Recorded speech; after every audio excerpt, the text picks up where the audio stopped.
عسلامتكم الناس الكل، مرحبا بكم. ان شاء الله نهاركم يكون اسعد الايام يا ربي. اول ما نبدا نهاري نبدا باذكار الصباح باش النهار يكون كله بركه ان شاء الله. مش خير من ذكر ربي يبدا به العبد نهاره. اليوم باش تعيشوا معايا نهار من نهارات العطله. كما تعرفوا الصغيرات توا مرتاحين. جينا ممكن نبدا في الصلاعه، ما نحبش نكثر برشا الشغل، نحب نعدي معاهم اكثر وقت. فما حاجات ما اهم من القضيه اني كما قاعدين تشوفوا فطور الصباح نتاعنا. عملت كعبة كريب وكلنا مكتبنا ربي، واهم حاجة الستر والعافية ولمة العيلة. وبعديك تعديت الشوري. مش نعمل تنظيفة خفيفة للصالة، خاطر الأيامات هذيا قاعدين نسهروا فيها بويسك التلفزة متاع بيت القعاد متاعي ما تخدمش. يلزمني نركحلها البارابور متاعها وكل. هذاك علاش قاعدين نسهر هني ننفض في غبرتي واللي مش تعرف الصغار ومن يقعدوا حوستهم يلخ كهني كان بروس في الصالة على شوية فتفات على غبرة.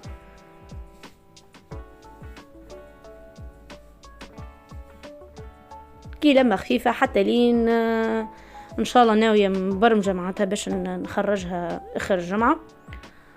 ان شاء الله نشارك معكم روتين تنظيف الصالة، تنظيف عميق، ونحب نعمل شوية تغييرات فيها بالموجود ان شاء الله معناتها بالحويجات عندي وكل كاية هاكي واحد يبدل النفسية ويغير المود ويخلق جو جديد لروحه ولصغيراته،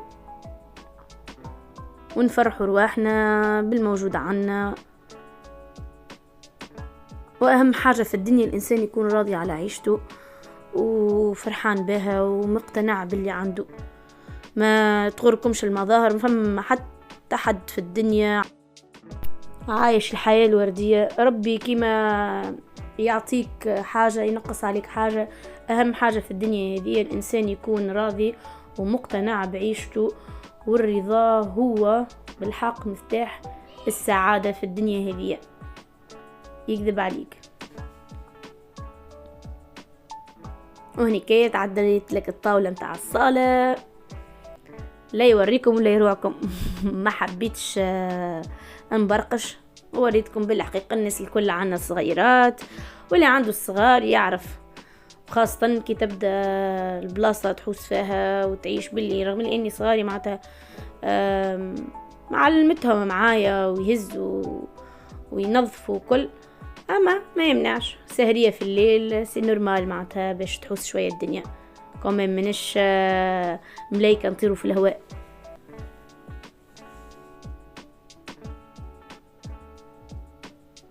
حبيت نبعد شوية على العالم الوردي والفانتازم تاع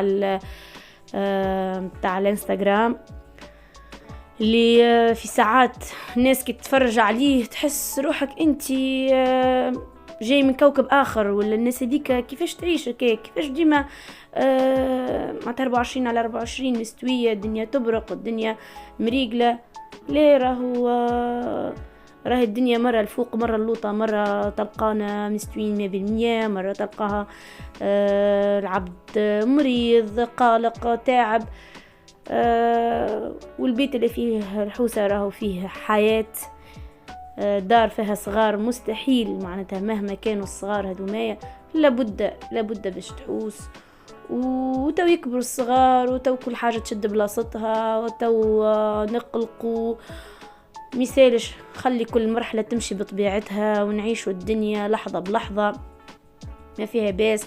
هذه قناعة ولات عندي الحق. مؤخرا كنت من الناس اللي تجري على الصورة البراقة، يعني ديما مذهبية مستوية، ديما مذهبية راكحة، ديما توا خويا أول حاجة الإنسان صحته أهم من كل شيء.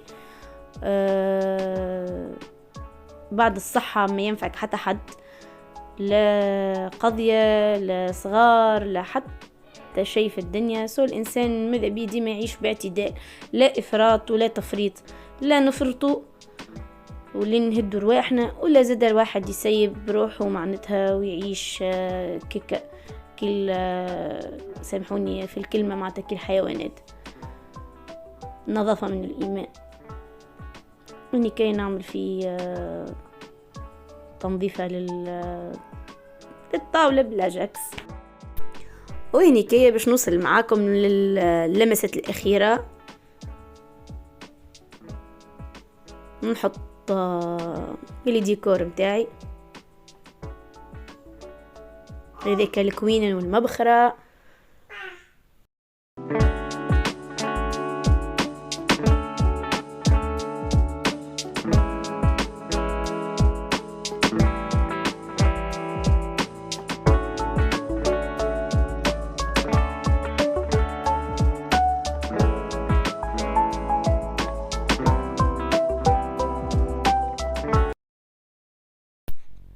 وهذيك بورت بابيي حاطه فيها لي كوموند. وهني كي تعديت نمسح في السيريه دي نتاع الطواول والطاوله اللي بجنب الصاله اللي تابع الصاله بتاعي.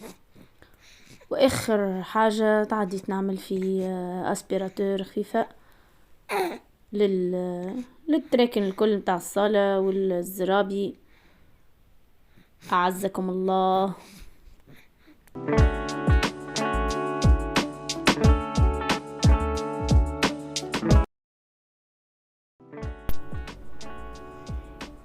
اليوم الشور بديته بالمعكوس، بديت بالصالة هي الأولى، ومن بعديك كملت دخلت للبيوت، وعندي شوية بش غسلته ونشرته.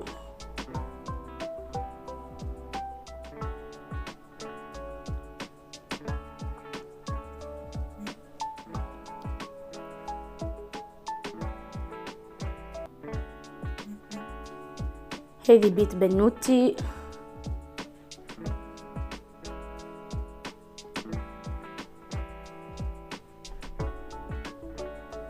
وبيتي. والفطور عملت حاجة خفلف، الوقت زربني، عملت مقارونة بالتن والزيتون والموتزاريلا. بارت فطور خفيفة ما تقعدش حتى نصيف ساعة. وهني كاية العشوية جات بحذايا مرت خويا،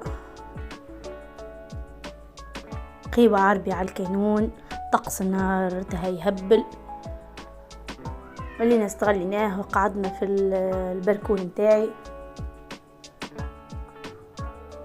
وهذا هو، ان شاء الله تكونوا استمتعتوا بالفرجة معايا، ونخليكم في رعاية الله. الى اللقاء.